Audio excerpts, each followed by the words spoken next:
So guys, अभी हम बात करने वाले हैं उस्मानिया यूनिवर्सिटी और JNTU के एग्ज़ाम्स के बारे में। अभी जो भी स्टूडेंट्स ये देख रहे हैं, आप अपने पेरेंट्स को भी ये वीडियो दिखाओ, क्योंकि this is a very important video. अब मैं ये वीडियो को 4 पार्ट्स में डिवाइड करके आप लोगों को एक्सप्लेन करूँगा कि आप लोग के लिए समझने के लिए आसानी हो कि ये एग्ज़ाम्स एग्जैक्टली आपकी औलाद के लिए या आप जो स्टूडेंट्स ये देख रहे हैं आपके लिए कैसा बहुत ज़्यादा इफ़ेक्टिव है कोरोना वायरस को लेकर, आपकी लाइफ्स के लिए बहुत ज़्यादा इफ़ेक्टिव है, क्योंकि this might also change your life और एंड योर लाइफ।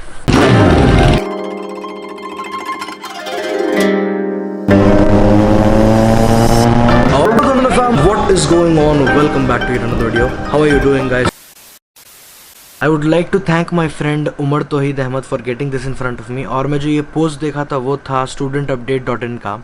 तो अभी कल आप लोग जो है ट्विटर के ऊपर 4 PM से स्टार्ट करना है ट्रेंड, और वो जो भी है आपके स्क्रीन पे दिखेगा, आप वो हैशटैग्स यूज़ करके ट्रेंड स्टार्ट करना है। तो ये वीडियो को 4 पार्ट्स में डिवाइड करने से पहले मैं आपको बोलना चाह रहा हूँ कि KCR के पास ऑलरेडी स्टूडेंट्स अपील डाल दिए थे कि ये एग्ज़ाम्स अभी नहीं रखना चाहिए, क्योंकि जो लोग मिडिल क्लास से नीचे है या मिडिल क्लास भी है, they are unable to afford anything right now. वो लोग कुछ भी ख़र्चा नहीं कर सक रहे, वो लोग के खुद पैसे नहीं हैं, वो लोग बहुत ज़्यादा परेशान हैं। और ऐसी कंडीशन में एग्ज़ाम्स रखना इज़ बेवकूफ़ी बोलना चाहिए, पागलपना है ये। अगर ये कोई भी देख रहा है मतलब OU यहाँ से वहाँ से, तो ये एक आप लोग को बहुत बड़ा मैसेज है कि आप लोग स्टूडेंट्स की जान से खेल रहे हैं। और जो पेरेंट्स बोलते हैं कि वो लोग भेजने का है स्टूडेंट्स को कुछ भी हो जाने दो, एग्ज़ाम लिखो बोल के, तो आप अगर आपकी औलाद मर गई कल के दिन, खुदा ना खास्ता, लाख बार खुदा ना खास्ता, अगर आपकी औलाद कल के दिन मर गई तो आप उसके ज़िम्मेदार रहेंगे और उस्मानिया यूनिवर्सिटी और JNTU उसके ज़िम्मेदार रहेंगे। तो ये टॉपिक 4 पार्ट्स में इसलिए डिवाइड करा मैं, क्योंकि आप लोगों को अंडरस्टैंडिंग रहना कि क्यों, कैसा और कब क्या चीज़ हो रही। तो फर्स्ट टॉपिक ये है कि why are they conducting exams. They are conducting exams because they are losing their financial stability. ये मैं खुद से नहीं बोल रहा हूँ, ये मैं पढ़ के रिसर्च करके इसके बारे में बोल रहा हूँ आप लोगों को। There is a news from sources that they are not financially stable, Usmania University and JNTU. That's why they are forcing the people who cannot pay fees right now to pay fees. अगर वो लोग fees पे करना चाहे तो भी पैसे कहाँ से लेंगे?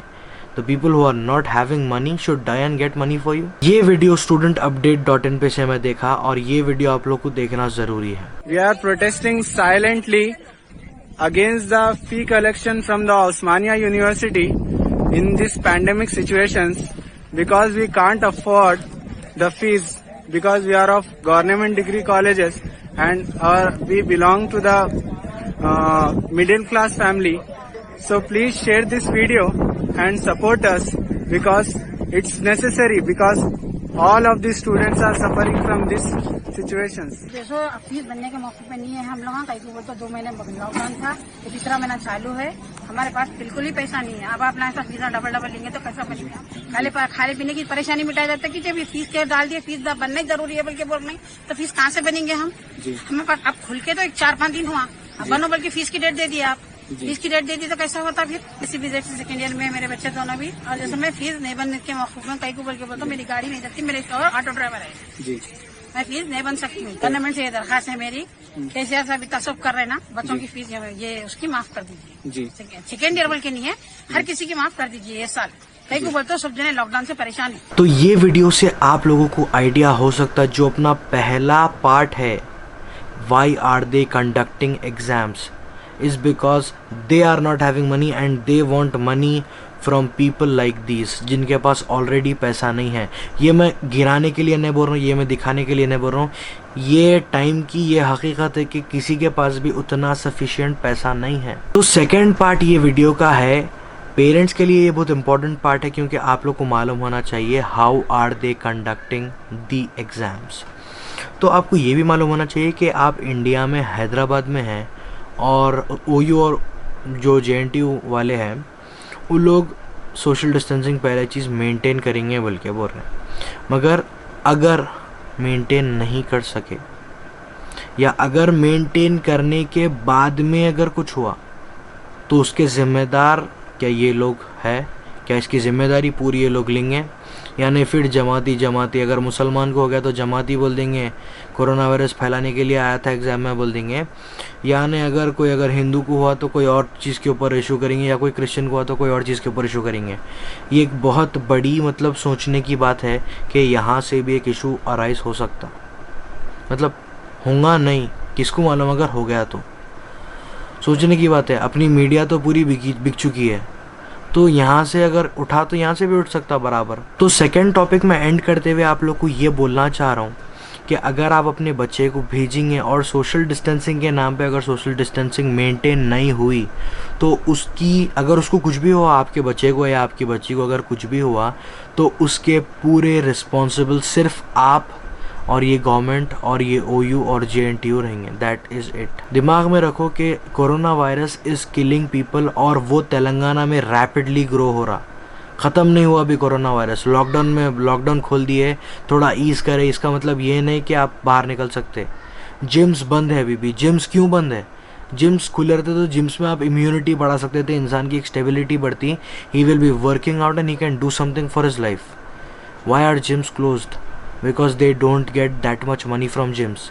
दारू खुल दिए, दबा के पियो साले, बाहर निकलो, पियो गुड़म्मा मारो, खाली पाकिटा मारो, कच्चे पाकिटा मार के पड़े हुए रह रहे हैं बाहर। कहीं को खोले? क्योंकि वो चीज़ से उन लोग को पैसा आता, वो चीज़ से इकोनॉमी चलती, इसलिए वो चीज़ खोले।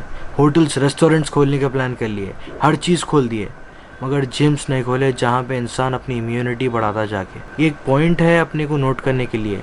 उस्मानिया यूनिवर्सिटी खुद एग्ज़ाम्स इसलिए रख रहा, JNTU और उस्मानिया इसलिए एग्ज़ाम्स रख रहे हैं कि उनके पास पैसा नहीं है देने के लिए अपने एम्प्लॉयज़ को। अभी गवर्नमेंट कुछ करना है यहाँ पे, अपन कुछ नहीं कर सकते। क्या अपन अपने जेब से पैसा डाल के अपने बच्चे की मौत को इनवाइट करेंगे? क्या एक स्टूडेंट जाके खुद अपनी मौत का पैसा भर के आएगा? वेल, अभी तो वो हो रहा। एग्ज़ाम्स कैंसिल होना इसलिए बहुत ज़्यादा ज़रूरी है। अगर आप रखना चाह रहे एग्ज़ाम्स तो ऑनलाइन रख लो, कोई नहीं रोकता आपको। अब आएंगे अपन थर्ड टॉपिक के ऊपर, which is what are the after effects of exam.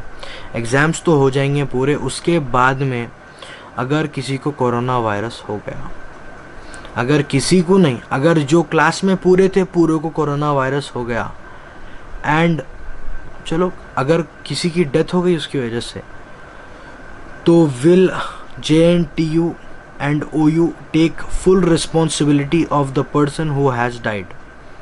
या किसी को कोरोना वायरस हो गया तो उसका पूरा ट्रीटमेंट का रिस्पॉन्सिबिलिटी क्या गवर्नमेंट, OU और JNTU लेने के लिए रेडी है? अगर रेडी है तो आप लोग फ़ीस पे करने के टाइम पे साइन ले लो, जो भी फ़ीस कलेक्ट कर रहे हैं उसकी साइन ले लो। आप कौन से भी कॉलेज में पे कर रहे होंगे वो बंदे की साइन ले लो, आपके प्रिंसिपल की साइन ले लो। They should be responsible for your health, for your जान। आपकी जान की कीमत लाकीमत है भाई, आपके अम्मा बाबा के वास्ते। और जो अम्मा बाबा देख रहे हैं उन लोग को मालूम है उन लोग के बच्चे उन लोग के वास्ते कितने कीमती है। ये एग्ज़ाम्स एक इम्पॉर्टेंट चीज़ नहीं है ज़िंदगी का, ये इम्पॉर्टेंट पार्ट नहीं है फ़िलहाल के लिए। जिसको दिखता कि इम्पॉर्टेंट है, आप अपने बच्चे की जान बेझिझक जोखम में डाल दो। बच्चा आपका मर गया तो आपको आपकी परवाह नहीं है, वो अलग बात है। मगर ये कोरोना वायरस जो वाइडली स्प्रेड हो रहा तेलंगाना में, और अभी रैपिडली फास्ट स्प्रेड हो रहा, जिसके ऑलरेडी 2 लाख, जिससे 2 लाख लोग इफेक्ट हो गए, आप अपने बच्चे की जान खुद अब जोखम में डाल के उसको भेजेंगे बोले तो ये बात मेरे को समझ में नहीं आ रही। तो फोर्थ पार्ट ये है कि अगर कोई स्टूडेंट मर गया तो उसकी रिस्पॉन्सिबिलिटी गवर्नमेंट ले रही, OU ले रहा और JNTU ले रहा। स्टूडेंट मर गया या कोरोना वायरस से उसको इफेक्ट हुआ तो उसका पेमेंट कौन करेंगे? अब जो बंदा जिसके पास कोई इनकम का वे नहीं है, जब उन्हें मतलब डेली वेजेस पे काम करता था तो उन्हें उसके बच्चे के लिए पैसे जमा के रखता और उसका बच्चा वही जाके मतलब वही पैसों से फ़ीस पे कर दिया और उसके पास आने जाने के तक भी पैसे नहीं है तो उन्हें पैदल आ रहा जा रहा। तो आप सोचो अगर वैसे स्टूडेंट को कुछ भी हुआ तो उसकी ऑफकोर्स फैमिली को इफेक्ट होएगा, उसकी फैमिली की फैमिली, जितने लोगों से उन्हें मिला उन्हें पूरे लोगों को लगाएंगा वो कोरोना वायरस को। उसको नहीं मालूम रहेगा उसको इफेक्ट हो गया बोल के, चाहे वो हिंदू रहो, मुस्लिम रहो, सिख रहो, ईसाई रहो, किसी को भी नहीं मालूम उसको कोरोना वायरस हो गया तो उन्हें क्या करने वाला है। अगर वैसे ही स्प्रेड होते होते होते अगर सब कुछ स्प्रेड हो गया तो फिर अपनी गवर्नमेंट का फेलियर बोलेंगे ये, उस्मानिया यूनिवर्सिटी की वजह से एक फेलियर बोलेंगे ये, या JNTU की वजह से एक फेलियर बोलेंगे, किसकी वजह से ये फेलियर बोलेंगे?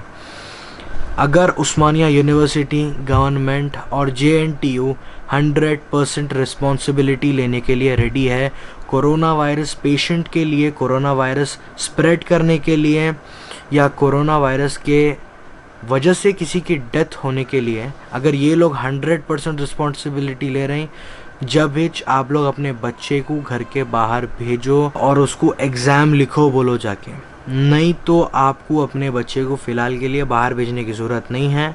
फिर से बच्चा एग्ज़ाम से लिख सकता, बैकलॉग्स क्लियर कर ले सकता, अभी नहीं 1 महीने के बाद, 2 महीने के बाद, 4 महीने के बाद, 8 महीने के बाद सही, मगर ज़िंदा तो रहता जब लिखने के लिए। अगर आप लोगों को अभी भी ये समझ में नहीं आया कि कितनी इम्पोर्टेंट है आपकी जान आपके लिए, तो जाओ एग्ज़ाम्स लिखो। अगर आपको मालूम है कि आपकी जान आपके लिए इम्पोर्टेंट है और आपको आपके साथ दूसरे लोगों को भी बचाना है यहाँ पे, अगर आपको इफेक्ट हो गया तो आपके घर में सबको इफेक्ट हो सकता है ये चीज़ से। And a lot of you people have old age people at your home, दादी रहते, दादा रहते, तो समझने की बात है कि this is going to affect everyone. किसी ना किसी की मौत होने वाली। अगर किसी को भी कोरोना वायरस हो गया तो अगर आपको भी आपकी जान की फ़िक्र है, आपके बच्चे की जान की फ़िक्र है, तो please don't send them, don't force them to write these exams now. ये इम्पॉर्टेंट नहीं है, इम्पॉर्टेंट उसकी जान है। Safe him, safe them, safe students, degree रहो या इंजीनियरिंग स्टूडेंट्स रहने दो, whoever you are, save yourselves, be the change, be indomitable. Bye bye, take care, see you for the very next video tomorrow. ये बात याद रखो, it is going to affect everyone around you. Bye bye.